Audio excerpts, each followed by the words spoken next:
नमस्कार दोस्तों। सर्वप्रथम आज मैं जो बात बोलने जा रहा हूँ उससे पूर्व मैं आदि गुरु शंकराचार्य और चारों पीठों के हमारे महान शंकराचार्यों से क्षमा चाहूँगा, क्योंकि ये जो बात है शायद इस बात से उनको बुरा फील हो सकता है। इसीलिए मैं पूर्व में ही उन लोगों से साष्टांग क्षमा चाहता हूँ। तो दोस्तों, बात ऐसा है कि हमारे आदि गुरु शंकराचार्य, जिन्हें भगवान शिव का अवतार भी माना जाता है, वो चारों वेद के ज्ञाता बहुत ही कम उम्र में बन गए थे और बहुत सारे वेद सहित पुराण उपनिषदों का भी उन्होंने अध्ययन किया और वो सारे वेद पुराणों को आत्मसात कर लिए थे। और फिर उन्होंने पूरे भारत का भ्रमण किया और इस भ्रमण के बाद उन्हें लगा कि हमारे देश में वैदिक धर्म, सनातन धर्म जिसे कहते हैं और उसे ही हम लोग हिंदू धर्म भी कहते हैं, इसका प्रचार प्रसार और रक्षा होना बहुत जरूरी है, क्योंकि हमारे देश के ऊपर लगातार विदेशी आक्रांताओं का प्रभाव रहा है। कभी सिकंदर से लेकर मुगल तक हमेशा हमारे देश पर ये आक्रमण करते रहे, क्योंकि हम लोग सभी तरीके से संपन्न थे, आर्थिक तौर पर भी, सामाजिक तौर पर भी और वैचारिक तौर पर भी और धार्मिक तौर पर भी। तो जब इन लोगों को लगा कि ये इतने संपन्न देश है तो इनसे कुछ छीन के लूट के लेके जाया जाए और अपना प्रभाव यहाँ छोड़ा जाए, तो उन्होंने आक्रमण किया। तो इसके बाद हमारे आदि शंकराचार्य जी को, भगवान शंकराचार्य जी को ये बात लगा और इसी क्रम में उन्होंने भारत की 4 दिशाओं में 4 पीठ की स्थापना की। ये पीठ है, पहला पीठ उड़ीसा के पुरी में उन्होंने गोवर्धन पीठ बनाया, जिसे हम लोग गोवर्धन मठ भी कहते हैं। पीठ और मठ एक ही है। तो वहां गोवर्धन पीठ बना। अभी वर्तमान में निश्चलानंद सरस्वती जी उस पीठ के शंकराचार्य हैं। दोस्तों, आदि शंकराचार्य ने जो 4 पीठ बनाया, तो 4 पीठ में को 4 दिशाओं में बनाने के साथ साथ चारों वेद को भी एक एक पीठ को सौंप दिया। तो उड़ीसा के जो पुरी में पीठ है, गोवर्धन पीठ, उस पीठ के जिम्मा में ऋग्वेद को दिया गया। दूसरा पीठ है गुजरात के द्वारका धाम में सदानंद सरस्वती जी के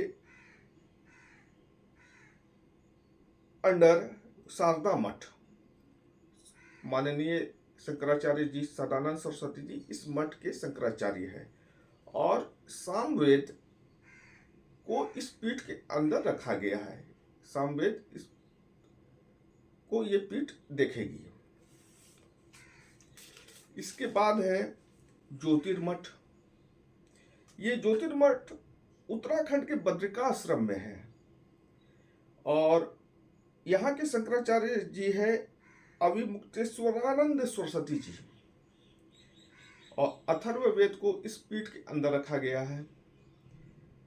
चौथा मठ है श्रृंगेरी मठ। तमिलनाडु के रामेश्वरम में श्रृंगेरी मठ है और जगत गुरु भारती तीर्थ जी इस मठ के शंकराचार्य हैं और यजुर्वेद को इस मठ के अंदर रखा गया है। तो उनका उद्देश्य था कि 4 दिशाओं में 4 मठ की स्थापना और एक एक मठ अपने अपने दिशा के क्षेत्रों को संपोषित करेगा, यहाँ के हिंदू सनातन धर्म की रक्षा करेगा, प्रचार प्रसार करेगा, तो वो कार्य बिल्कुल चलता आ रहा था। लेकिन विगत 100 साल के अंदर अंग्रेजों के जाने के कुछ साल पहले से ही, और मुगल का तो प्रभाव रहा ही, हमारे देश में सनातन धर्म में बहुत सारी विसंगति आ गई। विसंगति इस प्रकार से आई कि हमारे देश में स्वयंभू बाबा सब बहुत सारे होने लग गए। अब स्वयंभू बाबा सब जब होने लग गए तो अपने अपने छोटे मोटे चमत्कार या साइंटिफिक चमत्कारों के माध्यम से वो लोगों को भ्रमित कर अपना शिष्य बनाने लग गए। तो इस प्रकार से उनका एक अलग सिस्टम चलने लगा, और इस सिस्टम में वो जो मन में आता वो बोलते हैं। वो खुद को भगवान बोलते, भगवान से भी ऊपर बोलते, वो प्रलय लाने की क्षमता का भी उल्लेख करते, वो मरे हुए लोगों को जिंदा करने का भी दावा करते, किसी बांझ औरत को से बच्चा पैदा करने का दावा करते, कुछ भी वो कर सकते हैं ऐसा वो दावा करते हैं। और उनका भक्तों का समूह बहुत बड़ा हो गया। विगत कुछ दिन पहले ही एक बड़ा कांड हुआ, हाथरस कांड, अभी बहुत चर्चा में है। एक्चुअली ये वीडियो उसी से रिलेटेड है। तो उसमें जो बाबा थे, भोले बाबा, वो भी कोई पाल है, तो भोले बाबा के नाम से ज़्यादा प्रचलित है। तो उनका भी इस तरह का बहुत सारा दावा रहा, और एक बड़ा जन सैलाब उनके साथ है। बहुत आलीशान कोठी में वो रहते हैं और बहुत सारी सुख सुविधाओं का उपभोग करते हैं। बहुत सारी कन्याएं उनकी कोठी में घूमते रहती है। तो ये उनका खेल चल रहा है। इसी प्रकार के एक बाबा राम रहीम, आशा राम, प्लस उनका बेटा राधे माँ, वो तो अपने आप को राधे के अवतार, राधा रानी का अवतार, सीधा मैं राधा रानी हूं, त्रिशूल लेके घूम रही है। रामपाल, ये भी एक अपने आप में जो है अलग तरह का सत्संग करते हैं। तो अभी ये पांचों जो है, और प्लस आसाराम जी का बेटा जेल में है, कोई ना कोई कांड में जेल में है ये लोग, जिसमें भोले बाबा अभी जाने वाले हैं और ये 5 जेल में है। तो दोस्तों, इस तरह का बाबा जब पैदा हो रहे हैं, बाबागिरी का नाटक कर रहे हैं, तो सबसे बड़ी जिम्मेदारी किसकी होती है? मैं कहना चाहूंगा, ये जो कुरीति, कुसंगति या हमारे सनातन धर्म में इस तरह का जो छलावा आया है, इस छलावा को दूर करने की सबसे बड़ी जिम्मेदारी इन चारों शंकराचार्यों की है। जब राम मंदिर का शिलान्यास, प्राण प्रतिष्ठा हो रही थी, और इस पर चारों शंकराचार्यों ने आपत्ति जताई कि नहीं, ये सही नहीं है, मंदिर का भी पुनर्निर्माण नहीं हुआ है, ये तिथि भी सही नहीं है। इस तरह से उन्होंने अपना मंतव्य दिया। इस पर देश भर में बहुत ज़्यादा बवाल हुआ, विपक्ष को भी मौका मिला बोलने का, तो बहुत तरह की बातें हुई। जब माननीय आप लोग राम मंदिर जैसे मुद्दे पर अपना विचार रख सकते हैं, तो इन सब कांडों पर आप लोग अपना विचार क्यों नहीं रखते? ये देश में जो अपने सनातन धर्म में विसंगति आई है, इस पर आप लोग अपना विचार क्यों नहीं रखते हैं? आपको मैं बता दूं कि जो ये चारों शंकराचार्यों का चयन होता है, एक लंबी प्रक्रिया के तौर पर काम होता है। वहां से इनको गुजरना पड़ता है, तब इनका चयन होता है। और अंतिम में काशी विद्वत परिषद इस चयन पर मुहर लगाती है, तब वो शंकराचार्य की गद्दी पर विराजमान होते हैं।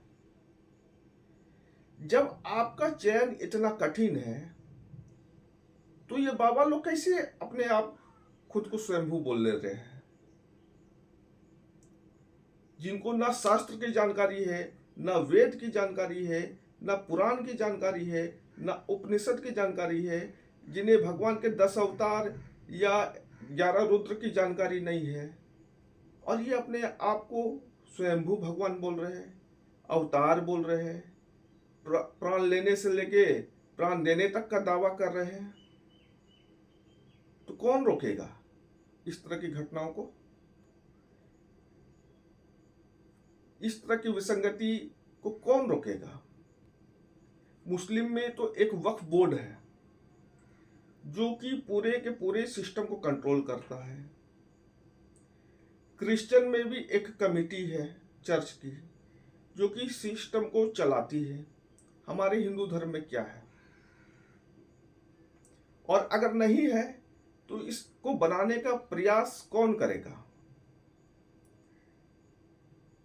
जब सनातन संस्कृति वैदिक संस्कृति के द्वारा मान्यता प्राप्त आप चार पीठ में विराजमान है, तो आपकी जिम्मेदारी भी बनती है कि आप अपने अपने चार दिशाओं में ऐसी विसंगति को रोके।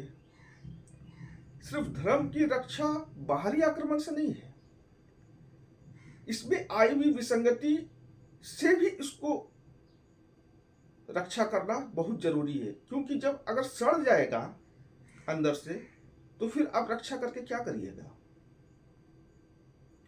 लोगों के अंदर ऐसी भावना हो गई है कि ये बाबा मुझे ठीक कर देंगे, वो बाबा मुझे ठीक कर देंगे। आज आम लोगों को, एक साधारण गांव वाले को ये नहीं पता है कि हमारे शंकराचार्य कौन है, इनका मठ कहाँ है। इनको अगल बगल वाले बाबा के बारे में जानकारी, उससे ये इम्प्रेस है। तो मेरा काशी विद्वत परिषद, शंकराचार्य पीठ और भी जो इस तरह के सनातन संस्कृति के रक्षा के लिए आधिकारिक पीठ है, मेरा उन सभी से हाथ जोड़ के रिक्वेस्ट है कि आप लोग आगे आइए और देश और समाज में एक ऐसी संस्था बनाइए जो कि ये तय करे कि कौन व्यक्ति व्यासपीठ पर बैठेगा। आज 7 साल 9 साल 13 साल के बच्चा बच्ची व्यासपीठ पर बैठ रहे हैं, और आप लोगों को भी जानकारी है, बनारस में, वृंदावन में, हरिद्वार में बहुत सारे ऐसे ट्रेनिंग सेंटर चल रहे हैं जो लोगों को अध्यात्म से जोड़ने का काम करते हैं। वो ट्रेनिंग देते हैं कि किस तरह से कथा वाचन किया जाए, किस तरह से राम कथा किया जाए, किस तरह से शिव कथा किया जाए, किस तरह से भागवत कथा किया जाए, ये ट्रेनिंग देते हैं। और इस ट्रेनिंग के पश्चात वो अलग अलग गांव देहात के क्षेत्रों में बच्चा बच्ची को भेजते हैं राम कथा, शिव कथा, भागवत कथा करने के लिए। ठीक है, कथा होना चाहिए, लेकिन कथा करने वाले के अंदर वो गुण भी होना चाहिए। अभी वो 12 साल की उम्र में ट्रेनिंग लेकर वो कथा का गुण उसके अंदर नहीं आया। वो कीर्तन मंडली का सदस्य तो हो सकता है, लेकिन व्यासपीठ का अधिकारी होना उसके बस की बात अभी नहीं है। ये बहुत बड़ा दायित्व है, और इस दायित्व का निर्वाह किसे करना है, इसका चयन आप लोगों को करना होगा, काशी विद्वत परिषद को करना होगा, सनातन संस्कृति की रक्षा के लिए जो भी कमेटी है उसको करना होगा।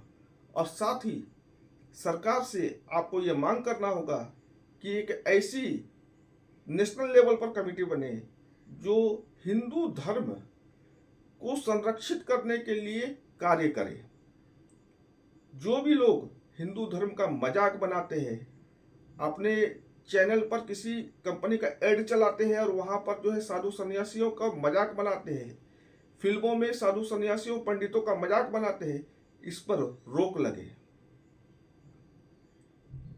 आपको आगे आना होगा शंकराचार्य जी, और इस बार आपको रक्षा करना होगा, क्योंकि अगर आप इस बार नहीं आए तो हाथरस कांड ये पहला कांड नहीं है।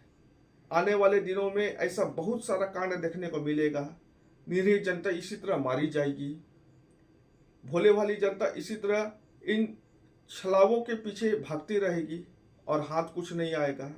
ये खुद को बाबा बोलते रहेंगे, आलीशान कोठी में रहेंगे और गांव की छोटी छोटी बच्चियों को नचाएंगे और उनका शोषण करेंगे। तो मेरा हाथ जोड़कर रिक्वेस्ट है कि आप लोग इस बार कुछ करिए आगे बढ़कर, और हमारे धर्म संस्कृति की रक्षा करिए। इतना ही कह करके मैं आज विदा लेता हूँ। ओम नमः शिवाय। जय श्री राम। वंदे मातरम।